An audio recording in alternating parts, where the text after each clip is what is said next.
Yes, sir. You got a minute.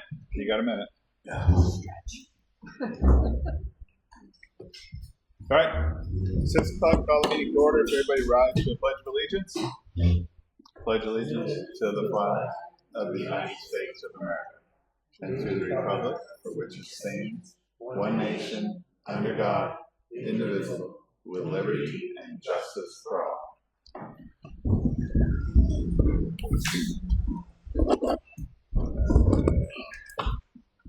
Agenda review. Do we have anything to add to the agenda? The only thing that I have is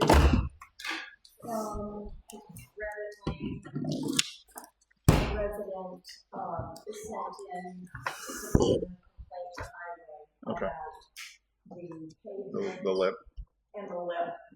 He has a gravel drive. Okay. I said the board could address that and telephone On to that in the new business. And then I'll have a zoning meeting update last night. Andy, are you going to have anything to update? No, not yet. Rick, you got anything? No, I think I'm all right. All right, Gary. So, all right, look at that. All right, so we did payroll and manifest. Minutes, August 12th. Everybody had an opportunity to review the minutes. I make a motion to accept the minutes of August 12th, 2025. Second. All those in favor? Aye. We had one abatement. We had a Class 6 road agreement. Everybody sign that? Yeah. Okay. And was the memo in there for HB 265? Karen? Okay. The HB 265 just has some updates to it from the latest legislative session is all. So we're just making sure all the departments are aware of that. And I think there was a request to make some changes to the employee letter, so we'll hold on that. So we do that. All right.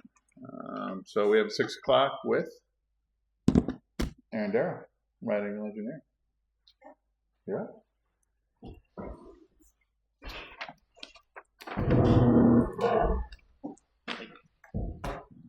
Good evening. How are you tonight? Good. No, I appreciate the opportunity to come in. There's a lot of things to talk about, and I think we have 2 main things to discuss tonight, and that will be Gray Hill Road and then general FEMA overall project. And I'm wondering where the board would like to start. Wherever you're comfortable and ready to go. Well, why don't we start? We can start with the general projects FEMA, Okay. and that's what it is. We've been working, right? I used to work with the town for a couple of years now, and getting reimbursement, working with FEMA and the DES on compliance issues, and I was going over the grants portal, and at least the town has received, according to the FEMA grants portal, at least $590,913.32. Since approximately 2024. And we did come in, we came in right away and looked at several things with the highway department, but there were several things that the highway department didn't share. So we kind of came in and had to mitigate on a lot of different levels. And coming in earlier and being prepared to respond quickly will help the town get more reimbursement, which I know is kind of where the town's going with the RFP for engineering services, which at this point is a low priority for FEMA, but what they talked about was having both a contractor, because a contractor is significantly more money typically than engineering, so having a contractor on call for emergency services, for gravels, for site construction and that sort of thing, and also an engineer. The current FEMA team has expressed that's really not a high priority for them, and I don't even know if any towns in New Hampshire have that. So things with FEMA can change pretty quickly. Policy changes quickly. The team changes quickly. We have a different team later than we did a year ago. We're really looking at closing things out right now. The biggest thing is we're looking at location. So we're closing out Strickland, White Oak, Narrows Road, The mitigation isn't as much as we had hoped, but it is something. Again, I think coming into the next storm more prepared and being prepared, I think going through this process, the town is really poised to respond effectively. And it's always a continual improvement. There's always going to be something that needs to be fixed. That's just the nature of old infrastructure. So, I mean, nothing's ever going to be perfect. But we can work on, making things more resilient, improving things as much as possible. So, over the past couple of years, a lot of right angles work has kind of really become a lot of FEMA stuff, and FEMA's finally closing out. It was multiple storms. It wasn't just the 2023 storm. There was the July 23 storm, December 22 storm were really two big ones as far as reimbursement goes, and declared storms. There were storms that weren't declared, that impacted the town and the money spent and that sort of thing. But I think, one thing that's happened is I was really working in dam site. There's always been like some occasional projects, and over the past couple of years, the FEMA's been pretty significant. There's a lot of damages, and we were taking a look at major projects. How can we take a look at what we've done with FEMA and make the roads more resilient to protect the investment in towns had in infrastructure in different places, like Province Road. The town did a ton of work on Province Road. The town did a ton of work on North Road, and maybe taking a few more steps on working on there for drainage and stormwater paving, and it's a touchy subject. We need to look at that carefully. We look at paving or gravel. Like, how can we use the town's resources most effectively to make the roads resilient, to protect what we've done and kind of build on that, and be ready to get more money. I mean, I also, every time we meet with FEMA, there's definitely not a lot of confidence in the organization's existence. So, I mean, there's that too, but we'll be poised to be ready. And whatever happens, policy changes over time, we'll be ready. You have to change with it. So I broke down like what we have left for FEMA, but FEMA's almost closed out. It's really like some pretty minor, I'm calling it mitigation. But it kind of feathers out into what I have for like some of the future projects. And we really haven't done much because we've had so much focus into FEMA, and the absence and the coming and going of a road agent has been a struggle too. And I think in the future we'll have a better plan because there's a lot of things that we don't necessarily need an engineer to do that we can work with the road agent to do. And I think we've built a more, got a more reliable, we're starting to get a chain of communication, and hopefully once the highway department has become more resilient again, been built up, we can go back to that. But Coles Ledge Road is one, and I've looked at this so many times with many of you over the years, and it's really frustrating, but that is one where we got mitigation money from FEMA, but not enough to do a replacement. And we have the option of applying for hazard mitigation money, but and we could continue going forward, but it's highly unlikely. It's questionable where the organization is going to be in there. There's a couple applications that I have moving forward, but they've been in the queue longer than this, like since 2016 or 2017. I think there's other things that we should have in the queue. Like for example, White Oak. But Coles Ledge is, I think we have an affordable, relatively speaking, option for a substantial crossing. It'd be nice to have FEMA pay for more, but in the end, does free money really exist? We have a problem. We need to get it fixed. There's so many other things. Now, is this different than the Coles Ledge project we've already awarded the bid for? Yeah, that's that same one. Okay, so we've already awarded the bid on that. Awarded it. That's moving forward. Yeah. Okay.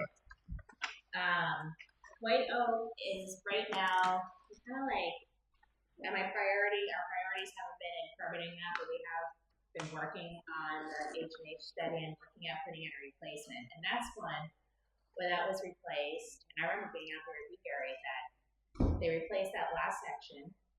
did a nice job, but it wasn't intended to be forever. We have mitigation money from FEMA, but it's only to put riprap around the inlet of the two pipes. There's two pipes there, so we have approximately $1,000 to put some riprap there. It really needs a bigger culvert. That is a huge watershed, and it's really interesting. Even though I think that there's enough storage area between North Road and White Oak, those two crossings, I've worked in town for 20 years, are experiencing, I think, more washouts than they have like 20 years ago, and they're both connected hydraulically. So the North Road is upstream from White Oak, and there's nothing in between. It's a huge wetland. I mean, it's so big and open and flat, you wouldn't think that it would be connected to so much storage, but the damage there is substantial. That's a major crossing for the town. I did put in with HSCM for hazard mitigation to apply for a hazard mitigation grant for White Oak. For White Oak. And I think if the program stays active, I think you have a really good shot at it. But I can't really say. And we're looking at a concrete box, and we've been talking a lot about concrete boxes versus electricals. And this isn't necessarily I need to get into like details. But we have these elliptical pipes, and they're great. They're going, they'll be great for Coles Ledge. But I'm not going to say that a 10-gauge steel pipe is going to be the same as a 6-inch or an 8-inch concrete slab. I mean, they are two different things. So on a road like White Oak, where it's a major connector, you have substantial traffic, and I'm not saying Coles Ledge doesn't, but you're looking probably more occasional log operations when it really gets slammed versus like White Oak is continual, and it's such an important emergency connector. That's something that I think you really need to look at carefully, because that washes out repeatedly. When that washes out, it really drains the town's resources in that direction. There's two locations on White Oak. This is the biggest one. This is where on White Oak, By the town beach. down by the town beach. So you have like the Suncook River crossing and this crossing. Yeah, that bridge has been washed before. One thing I'm hoping that we can leave with from here is, it's been really good. Andy and I have been talking regularly and Karen, but definitely like monthly updates or something. Because I think when we're getting into planning board reviews and we're representing the planning, I want to make sure we're always on the same page with things, and on so many different levels. And this is a good conversation. But that's something that we've been working on. We don't have it all done.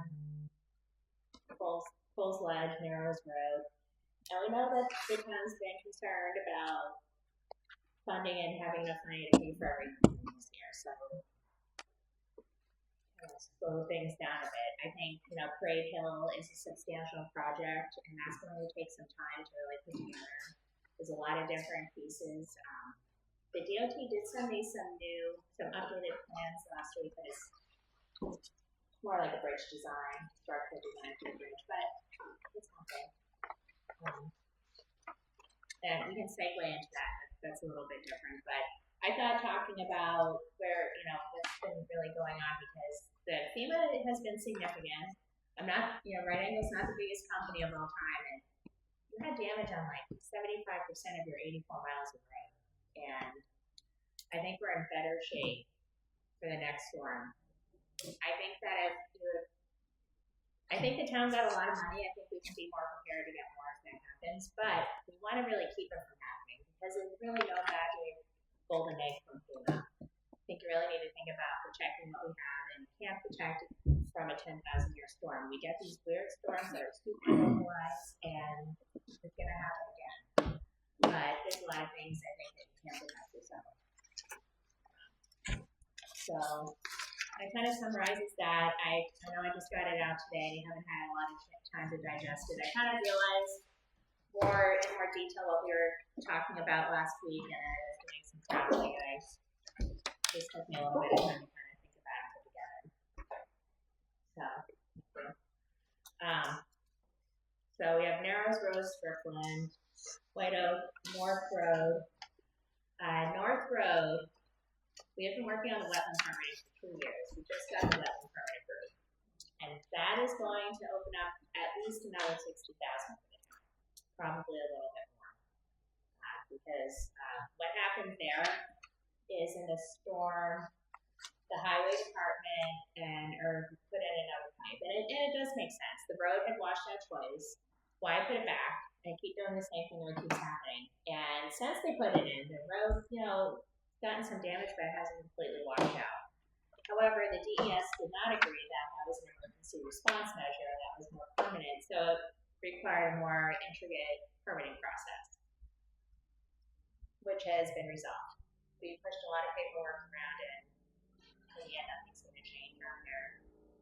And now we're working with FEMA going through the steps because there have been portions of the North Road reconstruction has been held up because of the reimbursement. So that's good news. I think that's the last permit on that project.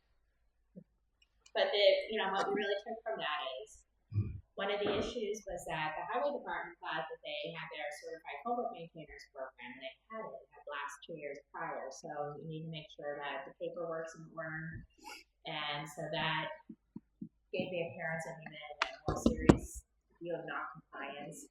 I don't think it was malicious. I don't think anybody meant to. I just think they just didn't know. And the DS has been kind of lax on that, but we really straightened things out. But I think moving forward, that's something to really consider. Make sure you keep that culvert maintainer on staff, and that they do have limitations, but that's really important in the FEMA process. Because that's part of what happened here is that because there's no culvert maintainer, we had to get wetland permits for everything.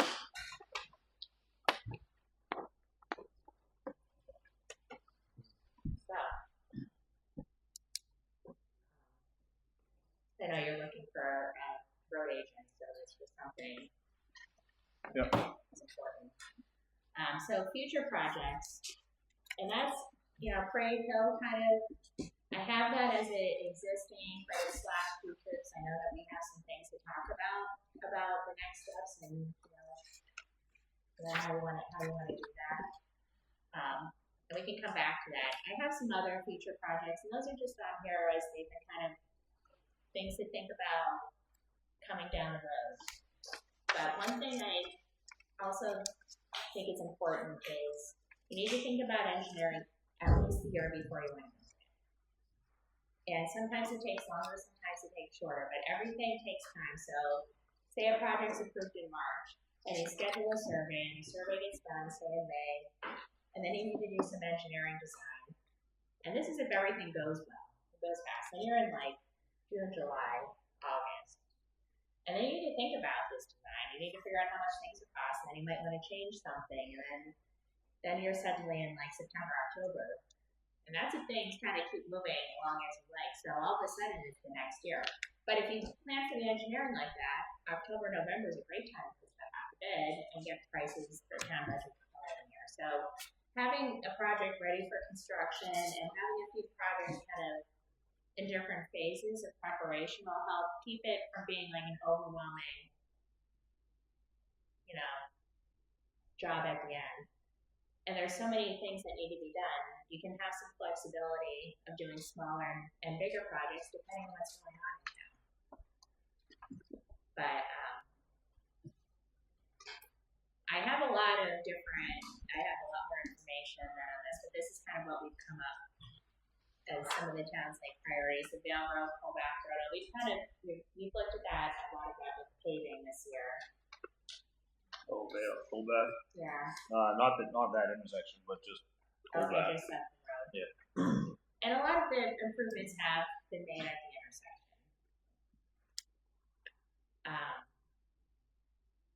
I'm not going to lie, Dan knew what they all were. I wasn't exactly clear about all of it, but it is functioning better. It's not washing out as much as it was. There are a lot of culverts crossing in a lot of different places through there.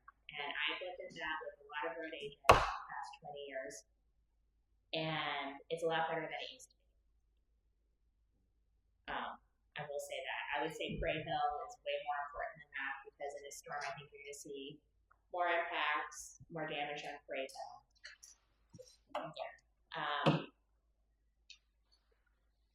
So we have North Barnstead Road, culvert between Half Moon Lake and Lock Lake by the boat launch. There's a really good spot for a dry hydrant. We have a partial survey done out there. We've been talking about that on and off for years too. And that's something that has potential for complexities. I think that's something that has the potential for at least some partial funding. I think the dry hydrant, if we get some funding for. I know that's not the big ticket item like the culvert, but I think culvert funding is really challenging right now.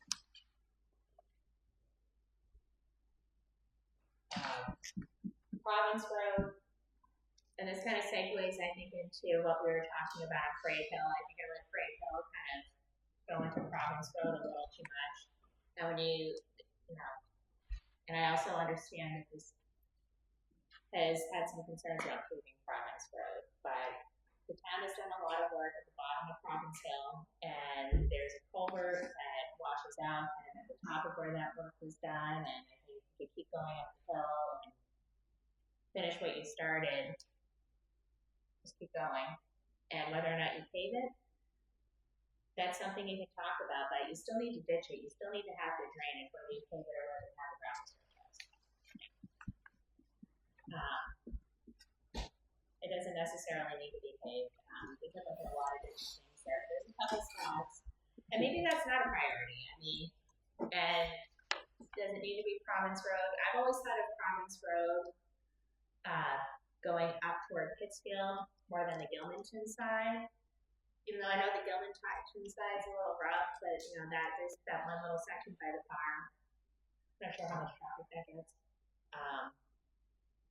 I don't think you should suggest paving in front of the Black Dog Farm unless you're No. still armed and wear a helmet. They've been, Brad they, and Jen are very adamant. I think it would really detract from that. Yeah. I kind of am thinking of that section of road a little separately. I think some drainage work, there's a couple of culverts, but that they're aware of it, and they've been completely wiped out twice, back to back, and they still don't want paving. Yeah. but you can fix it. You can do a lot of work without paving it. I mean, but Some kind of a soil layer or something. It's a tough spot there. It runs in on the property and comes back. and before you pave it, you need to kind of look at that anyway. So whether it stays gravel, like a lot of this work, I think you need to take a look at the long term. What's going to happen in 5 to 10 to 20 years? Because I kind of hate to say it, but like 20 years gets here pretty quickly, so you need to think about that and maintain your infrastructure on a cycle and taking a look at the spots that have the most damage. Take a look. I think we might want to circle back and look at some of the spots that were repaired. Take a look at Bartlett Road. I think Bartlett Road. There's a couple things that inlet was never necessarily meant to stay like that forever. So get me going on that one. But but then we come back to priorities and budget and what are the most important things to the town, what's working, what isn't working. And like that's why White Oak is an important connector. Province Road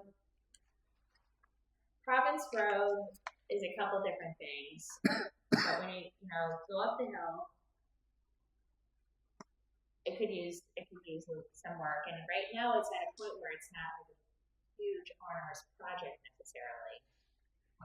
Yeah. A lot of the repairs are working well with regular rainstorms and winter. I think that we get those unusual storms again. I think somewhere up near the top, possibly larger culvert might work. I think some of it was just put in to replace Yeah. and, solve the issue at the time. I'm thinking adjacent to where we just spent like a couple $100,000. Let's take a look at the drainage coming down there.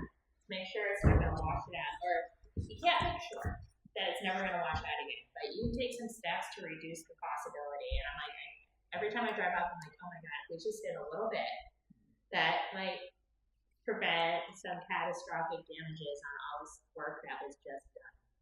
So that's kind of what I'm thinking, and that's what we're thinking along resilience. That's what Karen brought up. She said, what can we do? Like, let's think about the future, the next few years, and what can we do to improve the town roads to protect what we're spending and doing now.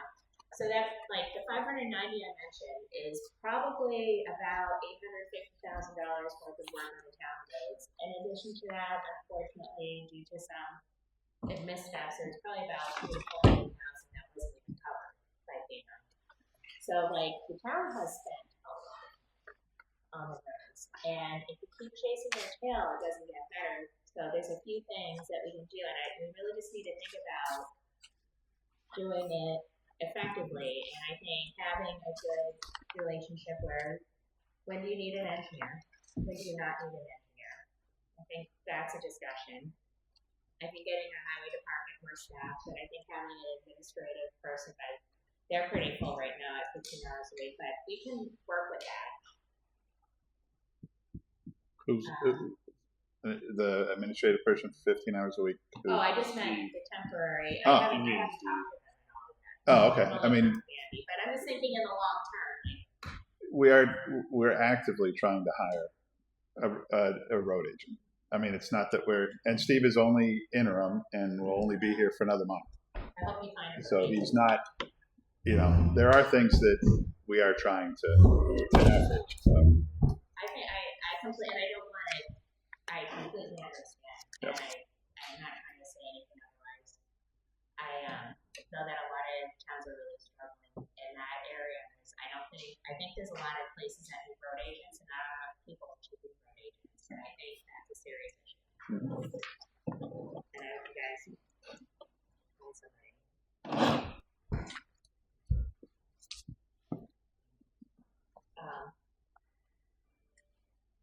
Okay, so Freight Hill. Do you have any updated information on that culvert? Hartshorn. I checked the NHC database, and I do have a request for a more detailed federal report, but it looks like it is not listed as a federal historic resource yet, right now. Now, I think that every time we're out there, I know that a lot of people have a lot of opinions on that stone pipe. I think that's the stone pipe has lasted a long time. I think that it's pretty incredible that it was built that long ago and it's lasted this long. And that, quite frankly, stone pipes are a feat of engineering. At the same time, at this point, I think that there are significant voids and there's a public safety concern there. And there's an issue with the drainage and where it's going. The water is eroding and finding its way around because I think in part the culvert gets obstructed, and so it's wound its way around. The DOT specs, especially federal highway, hate stone culverts and stone pipes because it's really hard to engineer it and to say that it's right. And I think there's a few different things that we could do with that. I think we can take a look at maybe a better culvert. Do we want to keep the pipe there? I think if the town wants to take the pipe out, you're going to find some local resistance, and I think we're going to probably have to go on it. But at the same time, we don't want to go anything that's dangerous. We could look at maybe excavating out around the pipe and doing some sort of flowable fill around it. I don't know if that would, I'm kind of brainstorming, that's just a preliminary thought. Like, there's a few things that we could do if we don't want to take it out, but I think we want to take a look at getting water away from it so it doesn't further erode and cause structural issues. I am concerned about the load. I don't think that there's a lot of really heavy truck traffic right now, but wait, you do not want a logging operation going over there on a regular basis. You might want to think about like a 20-ton weight limit. I haven't done a calculation for that. I could look at that a little more clearly and a little more detail. But some of that's fallen in, I believe. If you have a severe rainstorm, that would be one of the first places I would say that you want your highway department to check for sinkholes. We have walked through that. I understand that at one point I said it was like a coming of age to go in there and saying different things when the train went over and what have you. And there's a lot of history with that culvert, and it is so dangerous. It is. I would not recommend anybody go in there. voids, it's falling apart. And it is. I think that branches have gotten caught and everything's going around. So I think that, what we do with that, you may want to consider removing it and just putting something completely different, like a box culvert. You may want to look at diverting the flow. This is probably much more complex environmental. Rerouting it possibly. Because the DES does not like moving streams, so we'd have to really justify why we're doing that. If it's not an official historic resource, and say, why would you do that? And this is why we need to start that conversation. We need to find out who owns it exactly. Like, there's a lot of information that needs to be put together on paper. So we started getting information, pulling information that's available online, getting DOT plans. The DOT has some. I was surprised how little, but there's some. And so the site survey, when it came in with the very, very high number, it was a pretty significant scope. It was almost 2 miles of survey on a road, 50 feet off the center line, going a significant distance on Province Road, which is separate from Abbott. It did go in front of Abbott, but that was set, intentionally separate. But going up and down Province and going a lot further up Hartshorn. Now, I think that there are things that need to be done on Province, and maybe as we get into this, we'll include that. Do you necessarily need a survey of it? I mean, right now I don't think you do. I think you need the survey information for Braid Hill and Hartshorn, because you need to know exactly where the right-of-way is. When you have really old infrastructures, usually where you have the most indeterminate, difficult right-of-way to identify. Without really good recent survey information. And it depends on how easy it is to work with the neighbors, how critical it is to know that location to say the nearest inch. And 2 years ago, I worked on a project where it was a really old road and there was a neighbor and you had to know where that was to the nearest inch, and that particular letter was very vigilant about that, and we sometimes encounter that. If we have an abutter and everybody is, we would want to have an easement sign, but everybody's in agreement. Well, if it's plus or minus an inch, is that critical if everybody's in agreement?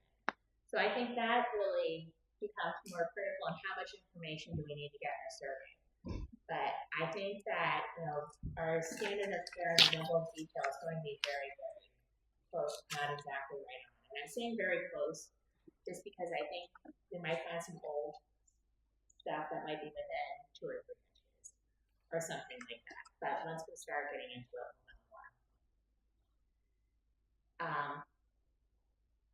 And once we have the survey really kind of dive into that, we'll get a better idea of exactly where the right of way is. So I've cut back the survey to really the right of way, 50 feet. Take a look at whose culverts are in 50 feet. We can talk about how we want to deal with that. I would suggest that offer to the abutters to buy the culverts and the town puts it in. So we do all the work at once. But we can talk about different options and things like that. That's just a way to kind of get the job done, but not have the town be responsible for purchasing private driveway culverts. But we're really right at the beginning.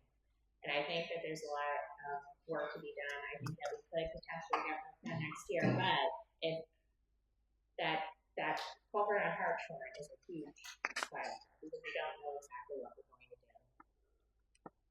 I have a feeling that the town's right-of-way is going to be pretty wide there. We kind of need to get into it and find out that the railroad still has a right-of-way in there. We don't really know. I doubt it, but those are the kind of things we need to know. And, what does the town want to do with that culvert? And it might be helpful to, I think, especially once the survey starts, and if we want to look at getting part of this activated this fall, we're going to want to meet on a regular basis. We can meet in this forum, maybe me and Andy, Gary, or whoever you might want to assign meet every 2 weeks, even if it's on Zoom or something, or every week.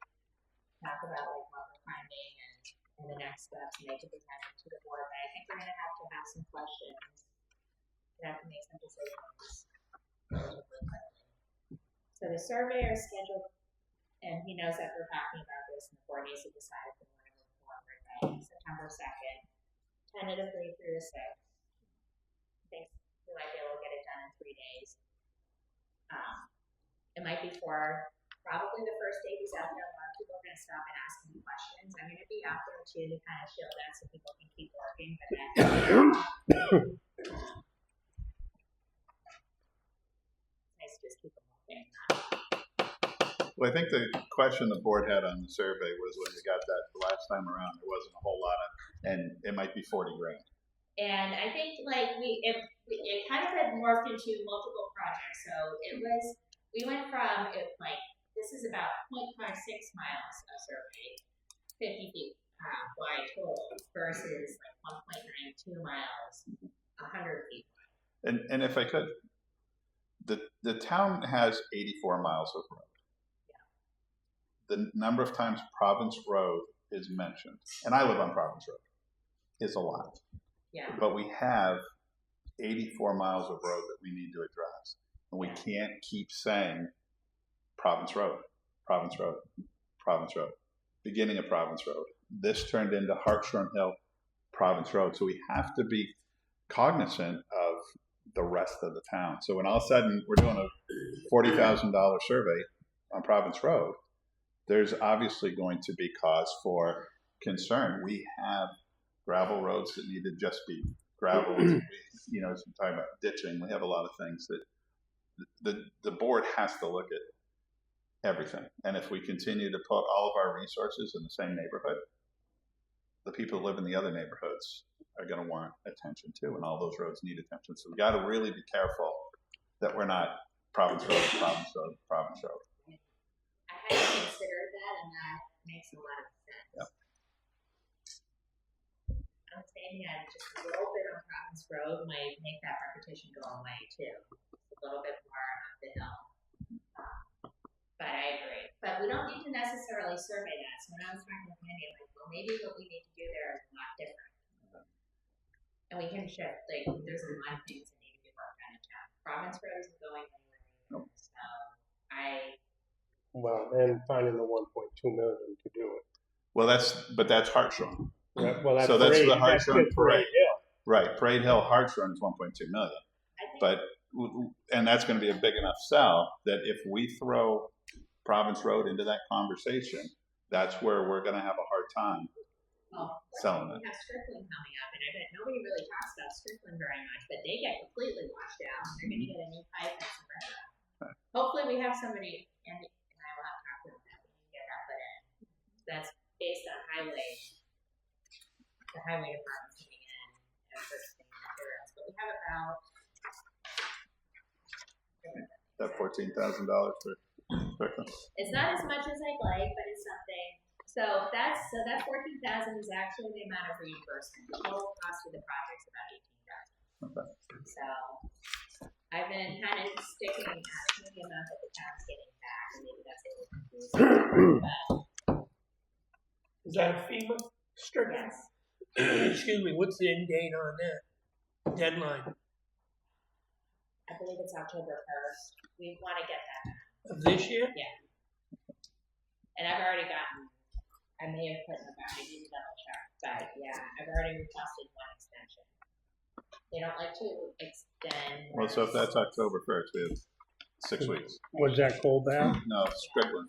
We requested a Oh. 6-month extension back in May. And this is with them, they're being aware that we're doing closed ledge, we're doing narrows, and we have They all don't those. care. Okay, that's what I figured. They kind of were like, yeah, and ironically, when I requested the extension, I made the mistake of saying it was because they don't have a road agent. They're like, oh, that's a reason to not grant you the extension. So we have to. I'm very good about the wording. You have to be careful about it. That lack of staff is not a reason for them to grant an extension. But materials, actually, Rod, Yeah. wrote a very nice letter to the town too. Assisted that. So just knowing the right language is so. With closed ledge, excuse me, narrows, which we both have both under contract, we've got to do Strickland by October 1st. But Strickland is town. Town. Right, Town right. meeting. Right, but are we okay then till, let's say, spring?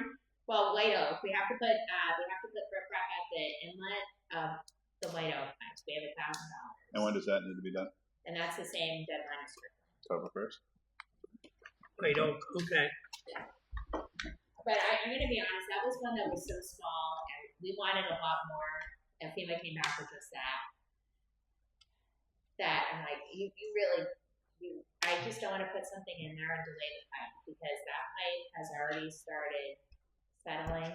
It was never intended to be permanent. I remember standing there with Gary and Rod, and we were talking about boarding the homes because it is that bad, and they put it in and how to get it in fast. Earth didn't do anything wrong. They did everything they should have. It's just the culvert's significantly damaged. So those four are pretty much on the line right now. We have two Yeah. contracted, and the other one will be, But the other two are the town today. take Right. care of those. Okay.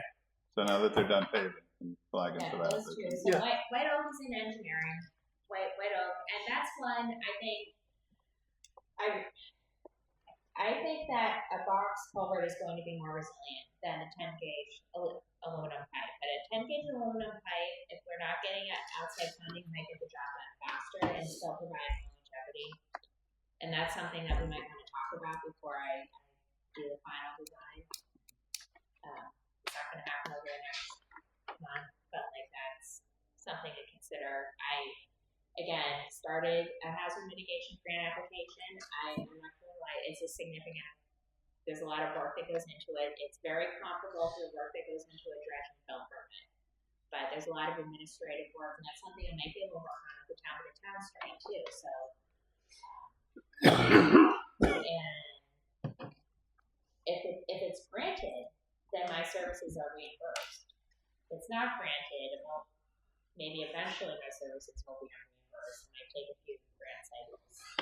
But that's one I think that the town has the potential for FEMA funding. I think right now that's the best bet.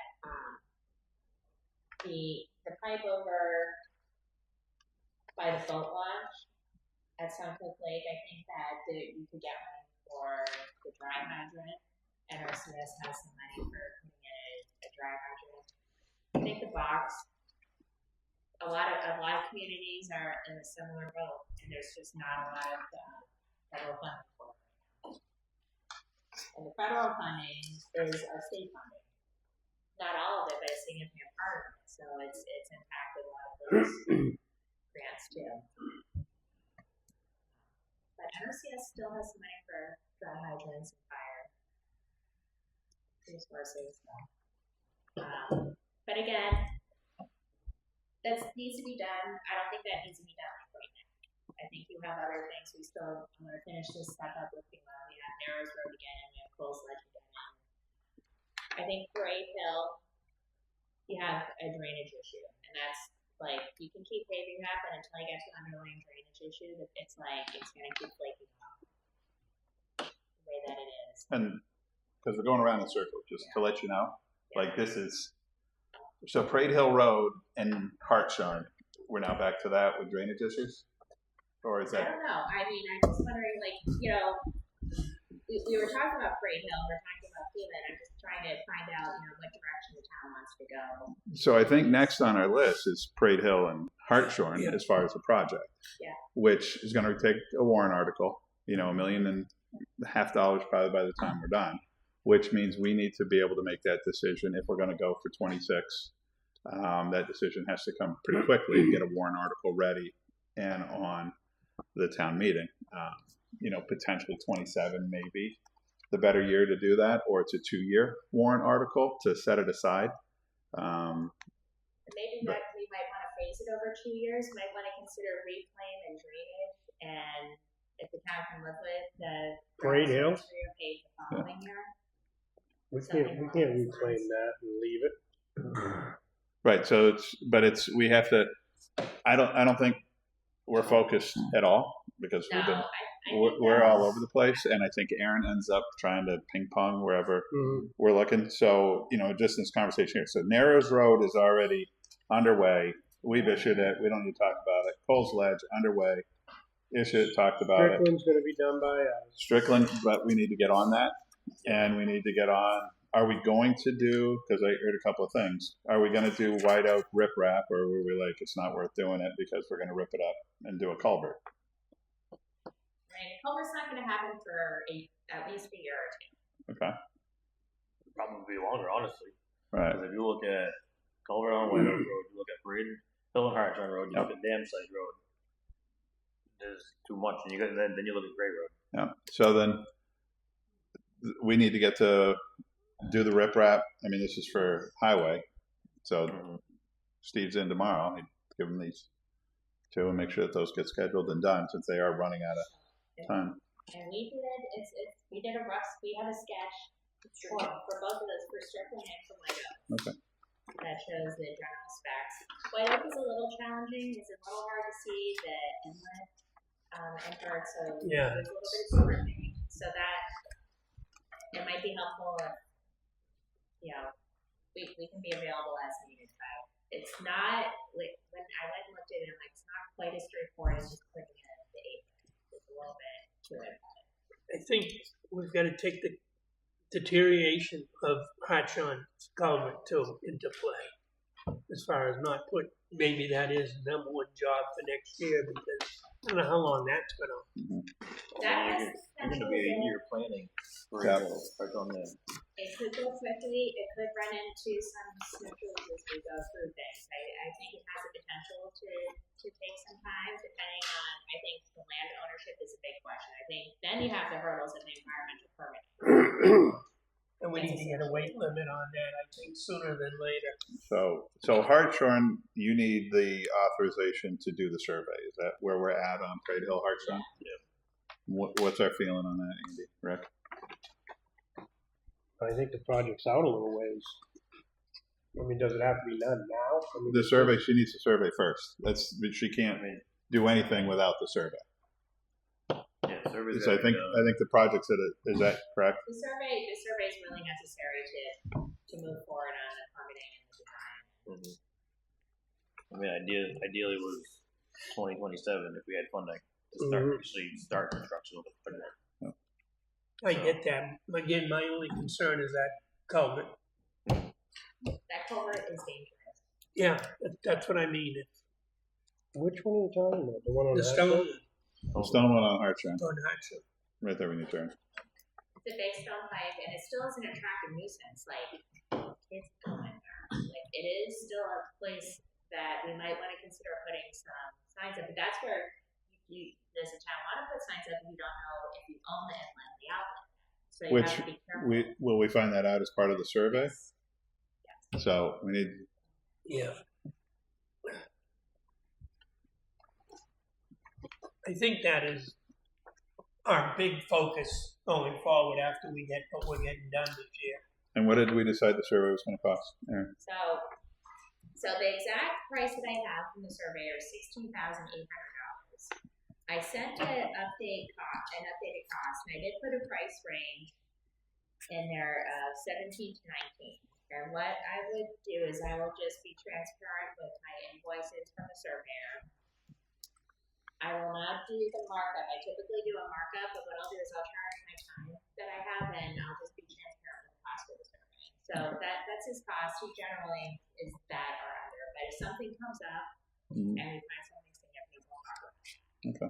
And is that going to be, I'm sorry, Parade Hill and Parade Hill and Hartshorn both? So we have, starting at the intersection of Thomas Road, Right. down Parade Hill, down to the bridge, and I asked them to really look at the right of way along the bridge, along that Yep. paved area. Want to look at those catch basins? There's no information on that. Those catch basins and up to Marshall and that culvert. Because that whole Okay. area there is kind of old Yeah. infrastructure, and we'll know if it's more complicated. I mean, sometimes if there's indeterminate surveys, you have to go in and say, hey, this is where we think the boundary line is, both sides will sign that. And what was that cost? We have the cost from DiBernardo Associates is $16,800. And we've delineated the wetlands through there. It includes all of that. We're going to establish, there's a few things, establish a reference line for the Sunset River. Because it's within 200 feet, there's going to be impacts within 200 feet of the Sunset River. There'll be a number of permits. There's a shoreline permit, which, as a municipality, So those, but hang on. but Let's get the first. Let's get the first step. Yeah. This is why we're not at the first step, because we're at the 8th step. Let's come back to the first step. Yeah. So That's I'm kind of what's coming down. engineers drive me nuts. So I'll make a motion for Right Angle Engineering Town to spend up to $19,000 with Right Angle Engineering to get the survey done on Parade Hill and Hartshorn. Second it. What's that? I'll second it. Second. All those in favor? Aye. I work with engineers every day, so I understand it. I think it's a good conversation. I agree. It was a little all over the place. Next time we'll think about reining it in. But I think I just kind of want to get a feel for where the board is, and it's helpful. You know,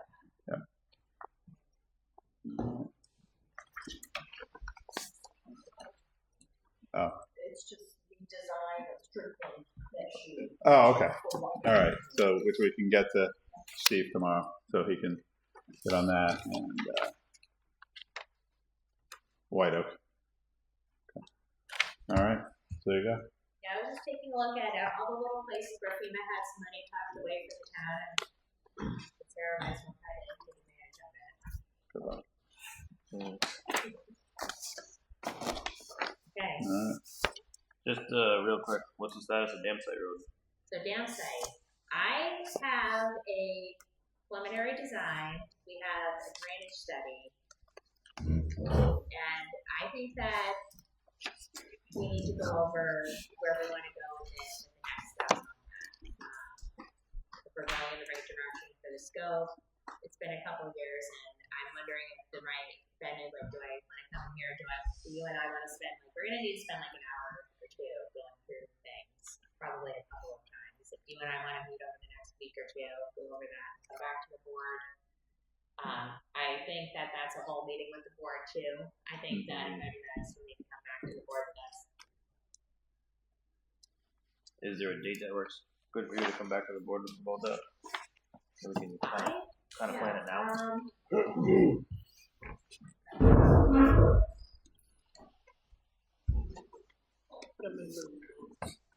What's that? I got my I was gonna say 2 weeks, maybe 3 weeks.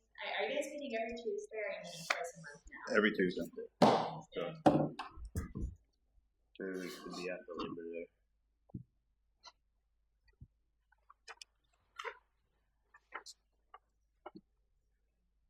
I can be pretty flexible on Tuesdays. The 16th is not a great day, but I could do the 23rd. Maybe Tuesday the 23rd. That would give us some time to work on.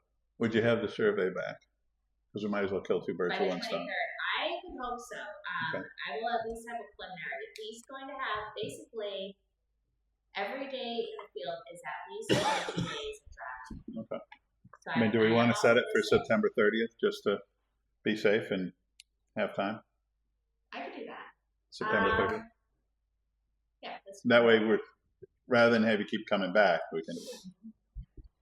Yeah, let me plan. I can plan on coming back on Tuesday. the 30th. 6 o'clock. Karen, you got that? I do. Thank you.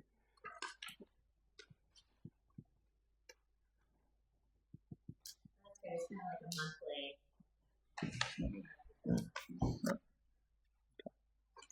Awesome.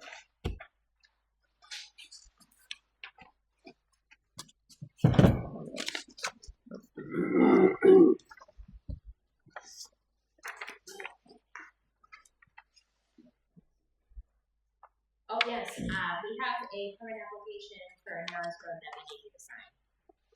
I have a couple printed out. Yeah, just I had mentioned to them, you had just sent in the email tonight Yeah, with the wetland permit. Yeah, it was on the agenda, but yes, she has that, they were to entertain. We got her here. and then, I mean, the board wants to look at that, you can email me the, sign page. And this is for, Yes. That's for what, Narrows? It's a DEF Wetland permit. permit for narrows. Here's a copy of it. Yeah, Yes, we did. I make a motion for the chair to sign the wetlands permit. Second. All those in favor? Aye. Where am I signing on this one? There we go. I sign as the owner, I take it in section 15? Is that what I have on there? No, it's section 15. Section 15, and there's a few places for you to initial too on that. So, yep, so sign here, please, and then right there, and then, I need to initial here, here, here. Not buying a car, am What kind do you want? I? No, not today. get a Prius. And then, 2 trips to Boston. We need Jesse to sign this? Okay, Yes. so she'll have to sign it tomorrow. okay.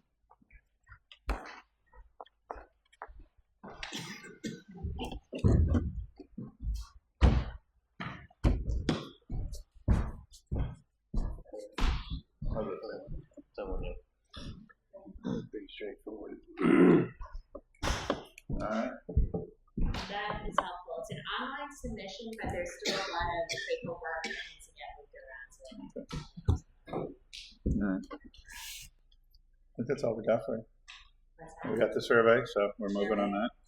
yes. So, Very excited about moving forward.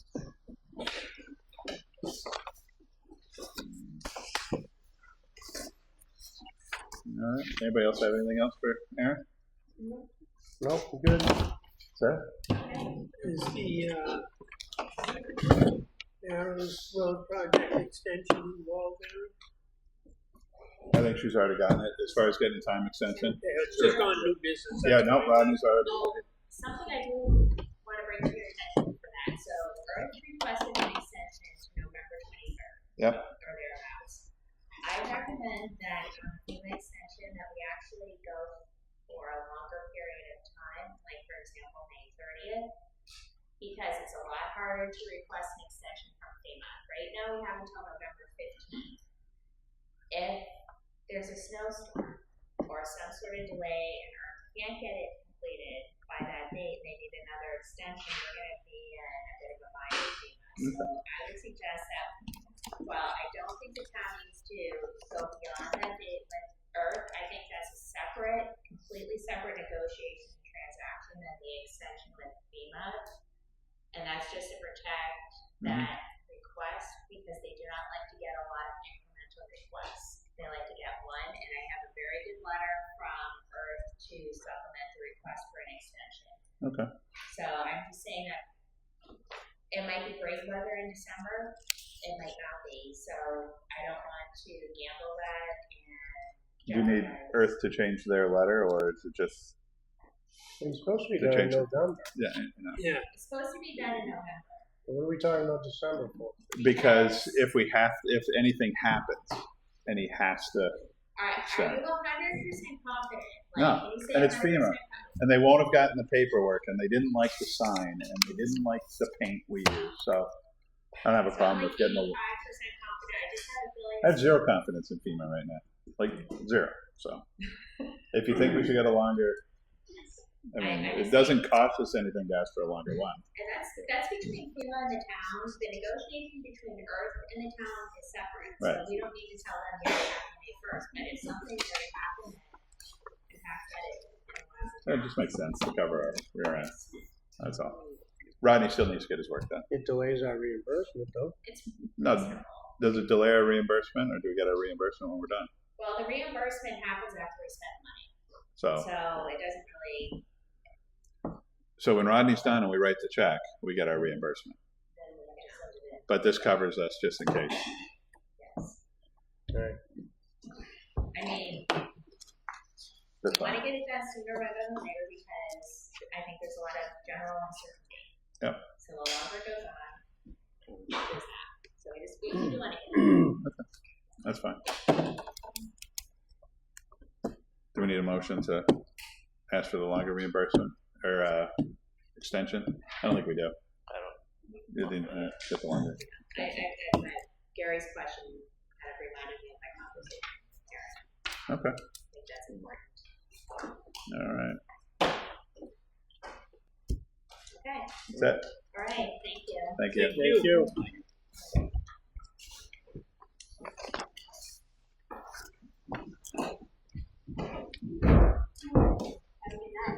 Good job. Thanks, Aaron. Yeah, my pleasure. All right. Do we have the RFP for winter sand? Did that go out, Karen?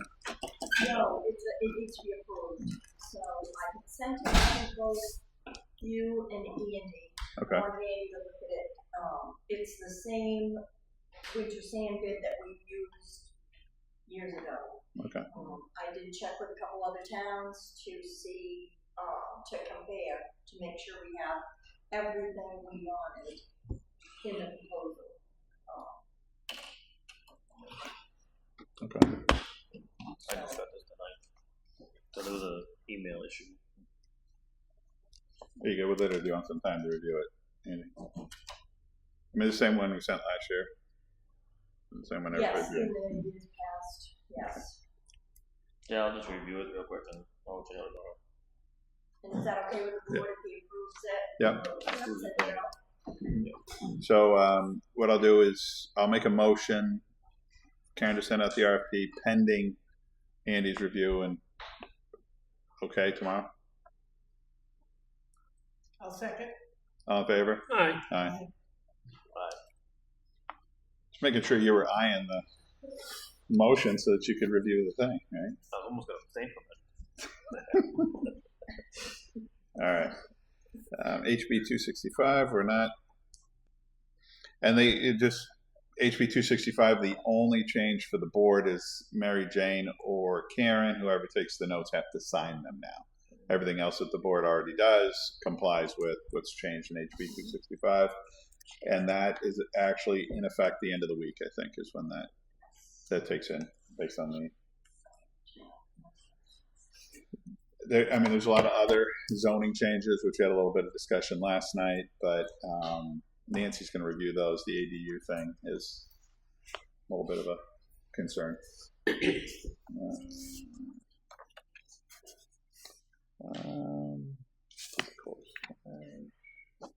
You have anything in miscellaneous?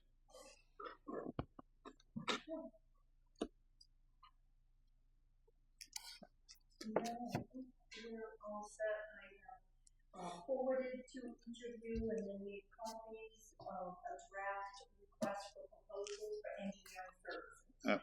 So once you review that, if you want to go forward, then just let me know if you want it to be 30 days that they're due, how long you want to. Okay. Keep it. So, and I don't know if you even have a chance to review it or not. No, it's actually pretty good. Okay. You use some big words. Opine. I like opine. If you could get the word bifurcate in here, Karen, I will be impressed, because that's my favorite word. And for those of you here, because we just met with the engineer and we're doing a request for proposal to provide engineering service, which our engineers reviewed, but per FEMA rules, we have to go out for bid with an RFP for engineering services. When we do professional services bids, like right now we have an RFP out for accounting services. It is not based on cost. It becomes based on their professional qualifications to do the job. So we don't have to take the cheap, crappy engineer. We can take the good engineer, or the one that we can work with, and those sort of things. So it is not based on, those are not based on price like other things end up being. Yeah. Nothing more on that. At 7:04, I'll open it up for public input. We have a lot of public people here today. So we have extra, I don't know if you get to go first, Frank, but if you're going to come up and talk and come up here, tell us who you are, where you live. We try to be as lenient as possible on what you're talking about. If there's any rants or raves against any particular employee in particular, anything like that, this is not the forum for those sort of things. So we don't want to kick anybody out. With that being said, Linda. I just have a question. Okay. I don't know, So the earth request for the extension out to the full ledge project. Correct. Okay. Wait. Yeah. Yes. No, that was Narrows Road. They asked for an extension on the Narrows Road project, which is Earth is doing both Coles Ledge and Narrow. They were the low bidder on Coles and the sole bidder on Narrows. But so the extension to November 23rd is on there. Correct. All right. Anything I else? don't know how you get confused on that. Well, Yeah. the notes that I write up are Oh, going they're back. Yeah. Frank? Just saying hi.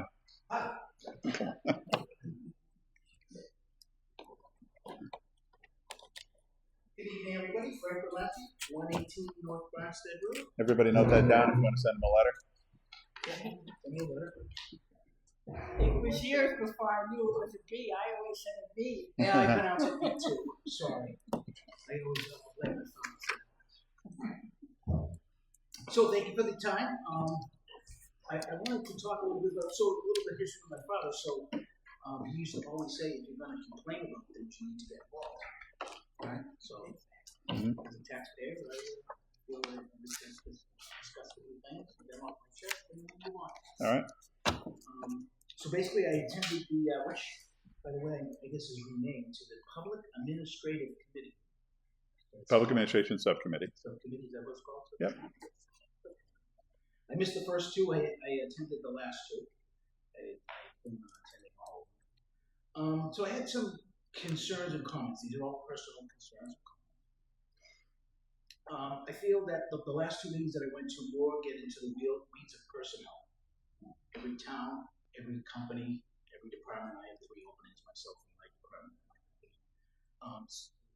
This, as I understand it, this meeting is for the police chief, the fire chief, and the town administrator, or town administrator, or what is the town administrator? The town administrator or town manager. Correct. Is that correct? I just want to make sure what you're asking about those particular positions. Well, It's not about the people that work here today. That's right. It's about the future and what we're going to do in the So, future. but those position based. Correct. Police chief, fire chief, town administrator. Yep. Moving to a town. Yeah, whether it's part-time, full-time. Part-time, full-time. That's solely the Or something. job. Yep. Good. So I think I'm on the same page as you folks. Okay. So as I said, I didn't catch the first 2 meetings, but I definitely caught the last 2. My takeaways from those were that basically the committee hasn't been fully adjourned. Either of those meetings, there's always been somebody missing. Okay. And I think the committee's more involved in the personnel, fire, policemen. In fact, I think the committee, correct me if I'm wrong, has only talked about the fire chief position and the police town administrator hasn't been spoken about. Yeah, we basically started off with. She's fire. right there. Yeah. There's Wait. so they've got time. We I know, started. a lot of time. Yep. I just want to be correct is what I'm saying. I'm trying to be Yeah. accurate. All right. We started with fire. I think there's more work to do there. We jumped to the police part aspect because we had Glenn there for a few meetings and we kind of wanted his input. We thought that was kind of important. So that's why we're there. I think we'll continue that with him and then probably go back to fire. That's fine. I'm Yeah. trying to be accurate as best I possibly can. I took a lot of notes the second meeting, not the first one. So anyways, in my humble opinion, the committee's more engulfed in personnel. Police officers, firemen, You mean quantity of personnel? quantity of personnel. The committee kind of went on a discussion of short, not having a full man shift, things like that. I know the last meeting that I attended, I actually timed you folks. So we spent 40 minutes talking about personnel, and the balance of the meeting was about the department chief. So I'm gonna ask you this. Do you think the conversation of how much personnel, what they can get, would not be relevant to what kind of chief we should have? I absolutely do. So, and again, and the board is not driving their conversation. So if we don't like the direction of their conversation, the reason we have a subcommittee is to get their opinion. Yeah. And Which they is should nice. also be getting your opinion. And I into have them. spoken, which I'll get to. Yep. Yeah, So. absolutely. And I feel that way exactly. Because you might be cheating them because they haven't come to us yet. Okay. No, they haven't. So we don't have. So they're a work in progress. Yes. So you've taken I know it's early. you've taken a rough draft I've taken a rough draft. and you gave it an F. Lower. Let's let them edit their work. Well, I agree with you. And I left the meeting with a couple of concerns, a few of them actually. Again, I think the meeting, if it's we all agree, is focused on the police chief, the fire chief, and we haven't spoken about the town administrator yet. So let's forget the town administrator right now. Let's talk about the chief. sorry, The Karen. two chiefs. So I had an opportunity to speak. Yep. At the very end, I'm going to skip around. You actually have a little paragraph that I want to hand out afterwards. I'm not really a good reader as I write things, so I'll Okay. hand my thoughts. I had asked, so my background is I've been in the trades for 60 years. 64 years old. I've been doing construction since I was 14. So I know the one thing you need, I'm a licensed electrician, HVAC guy, director of facilities today, is data. You need data to drive things. My company, I'll tell you, used to be called Current Software, now called Mass General Brigham. We built 2 data centers. We had data to back up our requests. Data is key for anything. How many runs you do, how many people you pull over. I think that kind of drives what you need for a manpower. That's what I need. I report to a CFO. He wants numbers. He wants to see numbers. I want another technician. I got to prove why I need another technician. I got to show him the numbers. What he went. I think I've asked 2 times now for the stats. Now I don't expect to see the stats, but I also have the minutes from the first meeting I attended. I haven't seen the minutes from the next meeting yet. But it seems to me that the committee is focused in changing the role from part-time to full-time with no data, no historical data, no current data, no nothing. It seems like it's driven by a couple of people that have their own personal opinion. I have my personal opinion. I'll tell you what my personal opinion is, drives the numbers. You know, I feel about the roads. How many people drive over those roads? If they should be a dirt road, or maybe they should be a paved road, because how many people drive over them? How many times they wash out? Since we spent an hour talking about the roads, I figured I'd talk a little bit about the roads. Sure. I also feel that a resident who doesn't want their road paved, the next time it washes out, give them the road. I don't want my road paved. Good, as you should.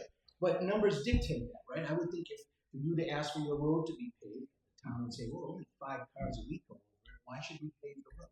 Now, granted, it might wash out in a big storm. It might need more maintenance, but that's how you data. Data drives everything, right? I don't know if it's correct, but that's what everybody looks at. We were just talking on the way here. If when Amazon first got started, everybody thought it was going to fail, but I'm sure you have the data to show that I'm going to do a mail house and I'm going to be a billionaire by the time it's over. Whether or not that happens, whether or not the forecast that everyone knows. But data drives that. For him to get loans, he has to go to the bank and say, I think I'm going to do a potential of $5 more million sale, $10 more million sale. So I think the committee, honestly, especially from the last meeting, personal preference is coming into the mix when it should. Now, I don't know if the part-time chief is doing a good job today. I think personalities have to be taken away. Whether or not that gets changed to a full-time position if the data dictates it, or maybe something else like a public safety director is what I've been kind of telling to myself. I've heard a lot of townspeople say the police chief should be out there writing tickets.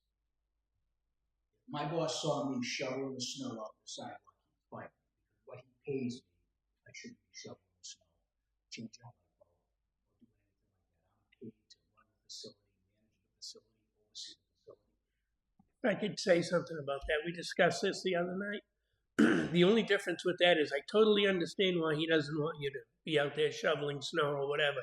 But you have, I believe you said, 23 people working for you and a $23 million budget. Yep.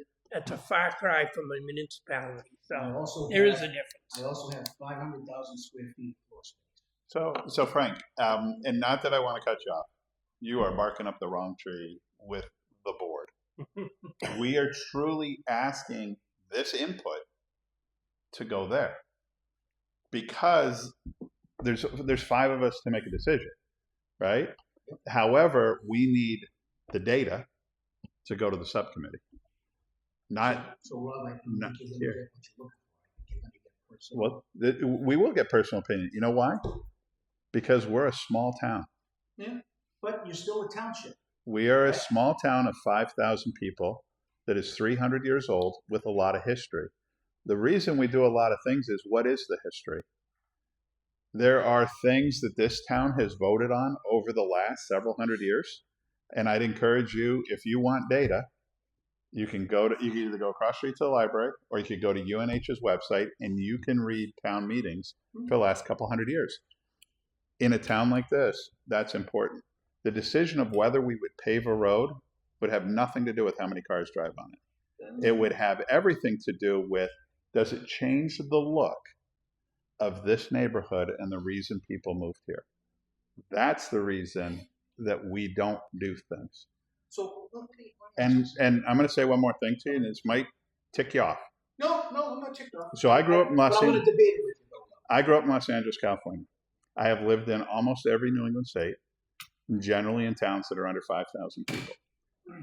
The worst thing that happens is we move into a town from out of state and we want to make it where we were. We moved here for a reason. We moved here because it's not Somerville. Yeah. I moved here because it's not Los Angeles.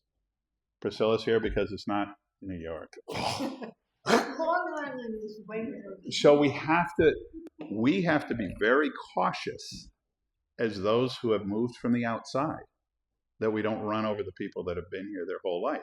And I understand your point. Sometimes we got to be gentle as we look at it, right? So paved roads, not paved roads, that is a hot button issue like you wouldn't believe. We have 59 miles of gravel road, Karen, something around there. 51 or 2, I think. That is a $50 million bill to pave those roads. Nobody wants to pay that tax bill. No. So it's a balance. When you're in a small town like this, so I did policing in a small town just like this, your police chief may actually write tickets. Your police chief may not write tickets. Again, we're waiting for that feedback. What does the community want? And that's what we want to know. And that's personal opinion. It's really going to be the people who live here. What is their personal opinion? What is their personal opinion, what they want for their fire department? What kind of police department do they want?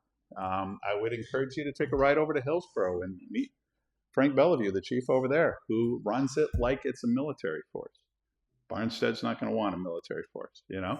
We're not going to want Randy Young at Stratford as our police chief. Randy's a great guy. It's not going to be the guy we want in Barnstead. And, you know, those sort of things. So we have to be really cautious. We have to let this subcommittee do its job. And I'm not saying we shouldn't. What I am saying is that you mentioned the community is very old, but there's also a lot of new people that live in it. Sure. too. Yeah.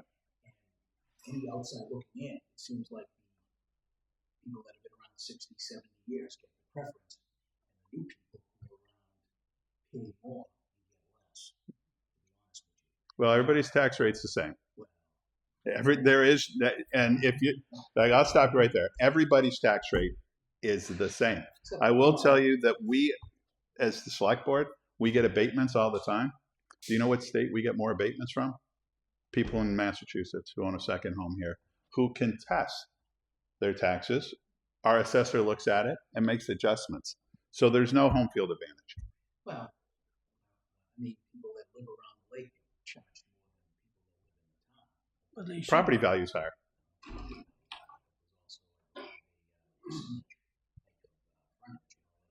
It's property value to live on a lake. That's the cost of living on a lake. I mean, it is. Well, so sort of- I'm one of those new people, been living in the town for 23 years. I think I started voting in 2014. Oh. So I've been voting since 2014.